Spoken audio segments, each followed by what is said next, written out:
So I've been getting lots and lots of DMs with questions about the realities and possibility of moving to Malta.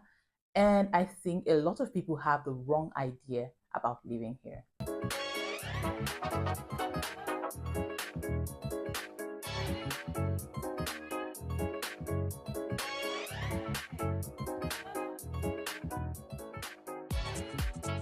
Hi everyone, you're welcome back to the channel. I'm sorry I haven't been posting as consistently as I was, but I promise I'll get back on track as soon as possible.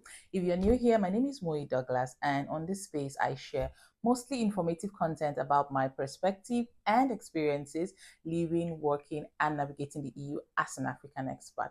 So if this interests you while you're here, do not hesitate to give this video a thumbs up and subscribe to the channel as well. Thank you. So very quickly, I'll be describing a particular set of people. So if you're watching this video and you fall into more than one of the categories I'll be mentioning shortly, then you need to reconsider your decision to move to Malta in 2024. Category number one, you love big, massive metropolitan cities. So if your ideal living, working, day-to-day environment is a big metropolitan city with lots of high rises, massive road networks, and basically the large population, different modes of transportation, and everything that comes with living in a metropolitan city, then Malta might not be the place for you.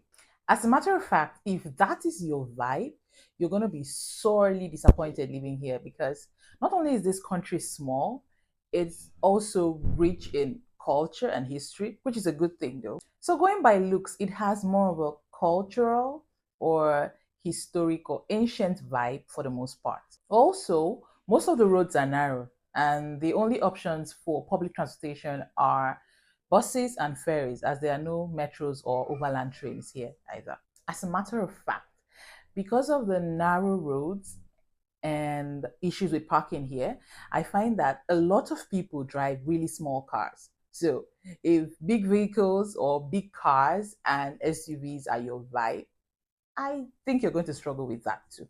Number two, you are coming to explore sandy beaches. Okay, this one is specifically for tourists. So I hear a lot of tourists complain that there are not so many options of sandy beaches here as they had expected, seeing that this is an island.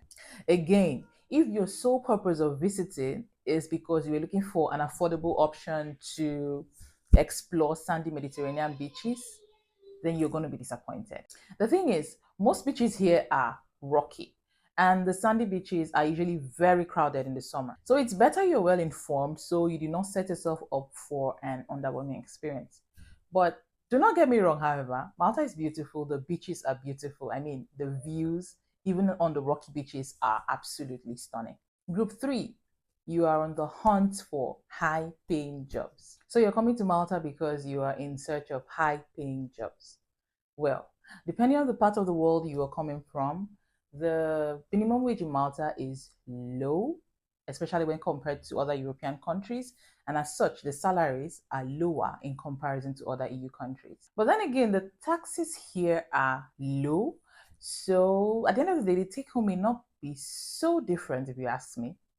So you're a tech bro, a tech sis, you're in the medical or pharmaceutical industry, and you're in search of those high paying, those six-figure paying jobs, and you're thinking that Malta is the European country that you can come and advance your career in search of those 1% jobs. Well, I'm not even going to mince words here. Don't bother. Group four, naturalization. So a lot of EU countries have a clear defined pathways where non-EU nationals can naturalize and become, say, permanent residents or citizens within 5 to 10 years, depending on the country, obviously.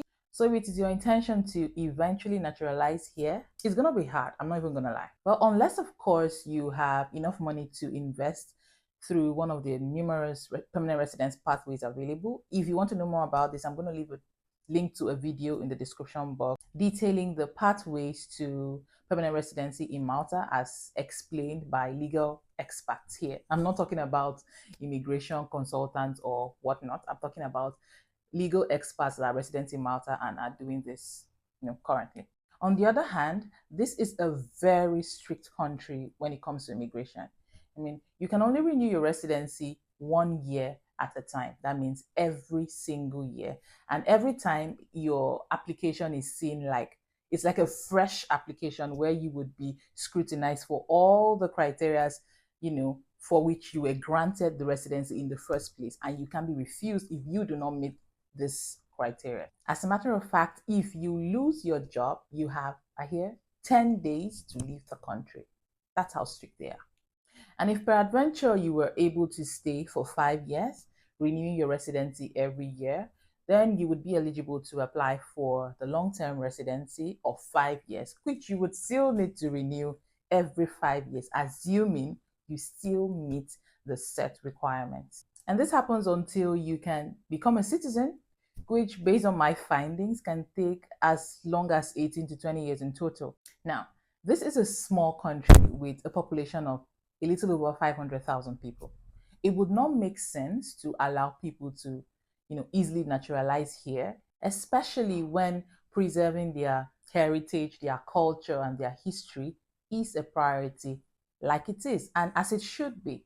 So, about naturalization, there is no guarantee, and I would do the same if I was in their shoes. Number five, you are aquaphobic or hydrophobic. My question is, why would you be considering moving to an island country in the first place? Malta is a small island, so no matter where you are, chances are you would always be a few kilometers from the sea, or you would have to use a ferry at some point. So if you belong to this category of people, please save yourself the mental stress and find a mainland country or city to move to. It's a no-brainer.